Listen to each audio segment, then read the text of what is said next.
भी कौन सा इन्होंने इतने अच्छे से करवा लिया है। उसके एडमिट कार्ड में अबू धाबी का नाम, अबू धाबी का सेंटर पड़ रहा है, ये रीनीट करवाया है। बच्चे के सर पे पंखा गिरा है, उसको एक्स्ट्रा टाइम नहीं दिया, ये रीनीट करवाया है। लड़कियों के सैनिटरी पैड उतरवा के चेकिंग की जा रही है कि वहाँ पे तो कुछ लिख के नहीं, ये रीनीट करवाया है। शर्म आनी चाहिए ऐसी सरकार को। पूरा एनटीए ही ये ग्लिच है। एंड इसमें कह रहे हैं ये क्या देश आज़ाद करा लेंगे। भाई हम नहीं करा सकते, तुम आ जाओ। तुम सिर्फ फ़ोन पे बैठ के गालियाँ दे सकते हो, बकवास कर सकते हो। अगर तुम्हारे आने से यह धर्मेंद्र प्रधान इस्तीफा दे रहे तो तुम आ जाओ, तुम्हारे बस की है। जब तक धर्मेंद्र प्रधान अपना इस्तीफा नहीं दे रहे तब तक ये प्रोटेस्ट चलेगा। डर तो धर्मेंद्र रहे ही हैं, क्योंकि जो वो दहशतगर्द कह रहे हैं, बी टीम कह रहे हैं, डर तो उनमें भी बहुत है। उन्हें पता है कि अगर एक बार युवा अपने पे आ गया तो कुछ भी कर सकता है। बाकी नरेंद्र मोदी तो अभी अपने विदेश दौरों से फुर्सत नहीं मिली है, वो देश की बात कहाँ से ही करती। उज्ज्वल, आप ये बताओ, इतने दिन से आप लोग प्रोटेस्ट पे बैठे हुए हो, महज यहाँ से कुछ ही दूरी पर प्रधानमंत्री, राष्ट्रपति सभी का आवाज़ है, शिक्षा मंत्री सबका आवाज़ है।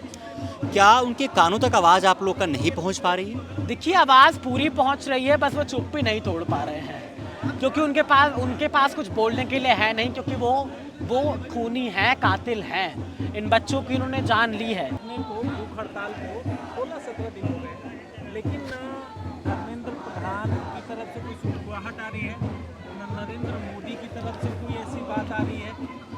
कब तक चलेगा आंदोलन और इसको कैसे देखते हैं, आगे की क्या कार्य योजना है?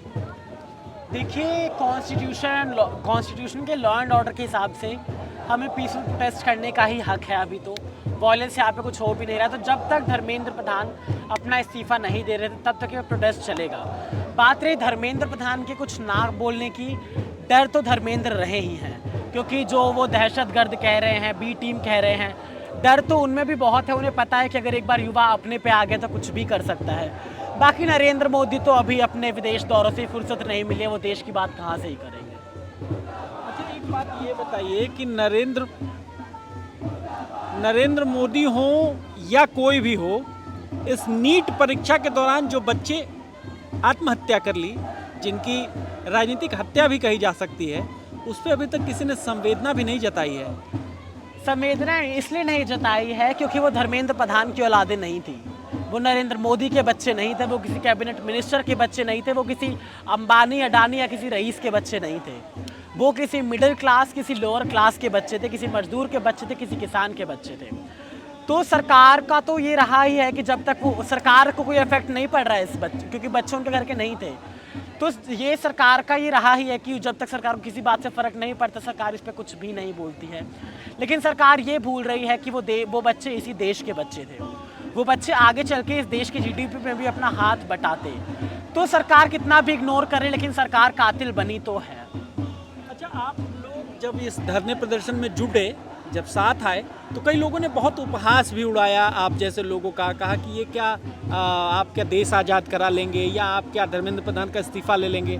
कितना ये दुखद था, कितना पेनफुल था?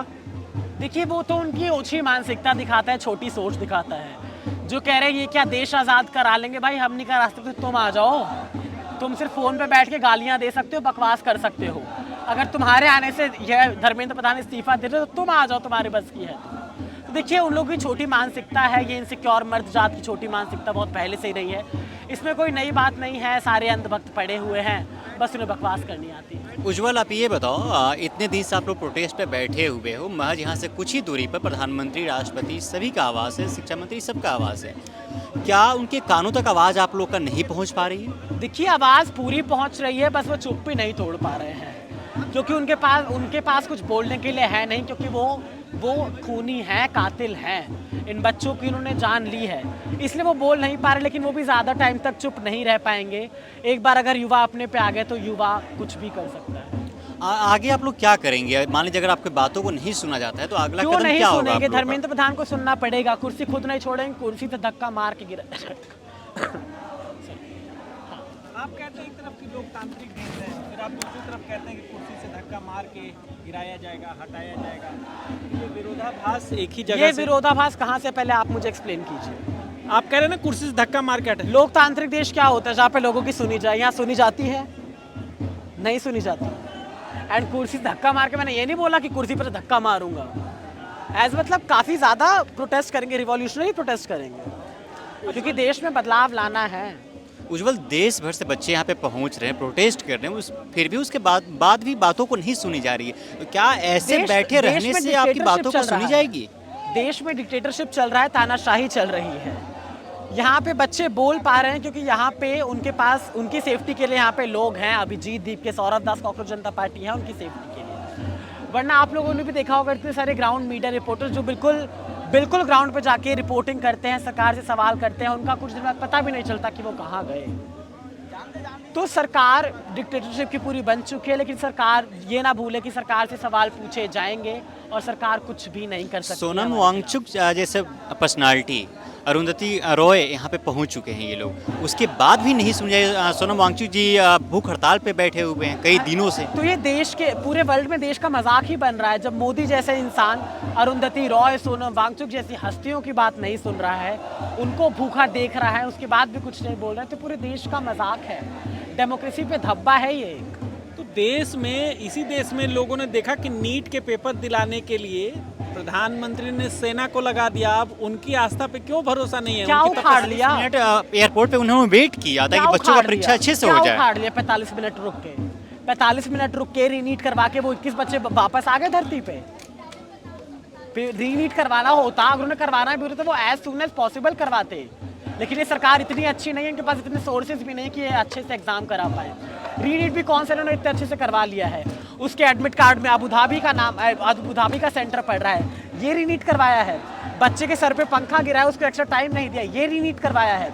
लड़कियों के सैनिटरी पैड उतरवा के चेकिंग की जा रही है कि वहाँ पे तो कुछ लिख के नहीं, ये रीनीट करवाया है। शर्म आनी चाहिए ऐसी सरकार को। पूरा एनटीए ही एक ग्लिच है। एंड इसमें एक क्वेश्चन ऐसा, रीनीट के एग्जाम में एक क्वेश्चन ऐसा था जिसके चारों ही ऑप्शंस गलत थे। एक क्वेश्चन ऐसा था जिसमें 4 ऑप्शन दिए जाते, उसमें 2 ऑप्शन सही थे। ये नीट करवाया है। उज्जवल, आखिर ऐसी क्या मजबूरी है कि धर्मेंद्र प्रधान से इस्तीफा नहीं लिया जा रहा है? देखिए, जैसे कि राजनाथ सिंह ने कहा था कि एनडीए में इस्तीफे नहीं होते हैं, तो उसी बात पे ये भी चल रहे हैं। लेकिन ये लोकतांत्रिक देश है, यहाँ पे बिठाए भी हमारे द्वारा जाएंगे, हटाए भी हमारे द्वारा ही जाएंगे। तो आप लोग, भाजपा कह रही है कि आप लोग वायरस हैं। इसी देश में राम मंदिर बन गया, शिक्षा तो कभी उसके मैनिफेस्टो में था ही नहीं। राम मंदिर था, राम मंदिर बन गया। तो राम मंदिर बन गया तो चोरी भी तो राम मंदिर में इन्होंने ही करवाई है। और किसने करवाई है राम मंदिर में चोरी? ये जो पूरे पता नहीं कितने किलो की सोने की रामचरितमानस चोरी हुई है, वो भी किसने करी है? इन लोगों ने ही करी है। आरबीआई, जो आरबीआई था, उससे भी राम मंदिर ट्रस्ट को किसने हटाया? नरेंद्र मोदी ने ही तो हटवाया है कि कुछ पता ना चले कि कब पैसा आया, कहाँ गया। उज्जवल, नेक्स्ट ईयर कई राज्यों में चुनाव है, क्या शिक्षा को लेकर इतने जागरूक लोग होंगे उस वक्त अगर ये सरकार फिर से वोट मांगने के लिए जाती है उन राज्यों में, तो क्या वहाँ की जनता सत्ता से सवाल करेगी? देखिए, अगर जनता में थोड़ी सी भी ह्यूमैनिटी बची होगी, इन बच्चों की फिक्र होगी, यहाँ इतने जो लोग यहाँ पे इतनी गर्मी में यहाँ पे बैठ के प्रोटेस्ट कर रहे हैं, उनके लिए थोड़ी सी भी इंसानियत बची होगी, तो जनता सवाल करेगी। बाकी जो लोग धर्म की पट्टी आँख पर बांध के बैठे हैं, जो लोग मोदी को अपना बाप मानते हैं, वो तो फिर भी उनसे सवाल नहीं पूछेंगे, चाटते ही रहेंगे वो। अब मोदी के जो अध्यक्ष हैं, मतलब कहने का कि भाजपा के जो राष्ट्रीय अध्यक्ष हैं, वो कहते हैं कि इनसे निपटने के लिए उनके कार्यकर्ता ही काफ़ी हैं। तो इसको धमकी समझा जाए या बिल्कुल बिल्कुल धमकी। तो देखिए, गुंडों की सरकार है, तो गुंडों का और काम ही क्या होता है? धमकी देना ही होता है। इतने मास रेपिस्ट भरे पड़े हैं, इतने पढ़े लिखे तो दूर की बात है, इतने गवार बैठे हैं, फर्जी डिग्रियां लेके बैठे हैं। ये लोग क्या लॉ बनाएंगे? ये लोग क्या कर लेंगे? डर नहीं लगता आपको? इस देश में आप कह रहे हैं तानाशाही है, लोगों को टारगेट किया। अगर डरेंगे तो देश के लिए आवाज़ कौन उठाएगा? हमें नहीं फिक्र अपने जान की। अगर मरेंगे भी तो इस देश के लिए ही मरेंगे ना। लेकिन इस देश के लिए हम आवाज़ आखिरी दम तक उठाते रहेंगे, सत्ता से सवाल पूछते रहेंगे। इसी देश में किसान आंदोलन हुआ, उस किसान आंदोलन में करीब 780 लगता है कि यहाँ भी वही कुछ स्थिति परिस्थिति बनेगी। क्या शहादत देने के भी मूड में है आप लोग, क्योंकि सरकार सुन नहीं रही है? देखिए, अभी तो मुझे नहीं लग रहा वैसी परिस्थिति बन रही है, बट आगे चल के बन भी सकती है। मैं हालात खराब हैं, जो भी लोग अनशन पे हैं। बिल्कुल बिल्कुल हालात इनके खराब हैं। सरकार को फिर भी कोई फ़र्क नहीं पड़ रहा है। सरकार कह रही है 23 चले गई है, कुछ और चले जाएंगे, तो क्या फ़र्क पड़ रहा है? अच्छा, 20 तारीख से संसद का सत्र चलने वाला है। यहाँ से कुछ ही दूरी पे संसद है। संजय सिंह आए थे, उन्होंने कहा कि आने वाले 20 तारीख से सदन में मैं बोलूँगा, मैं बोलने के लिए जाना चाहता हूँ। आपको लगता है कि और कुछ भी देश के सांसद जो आपको नैतिक समर्थन उस पटल से देंगे?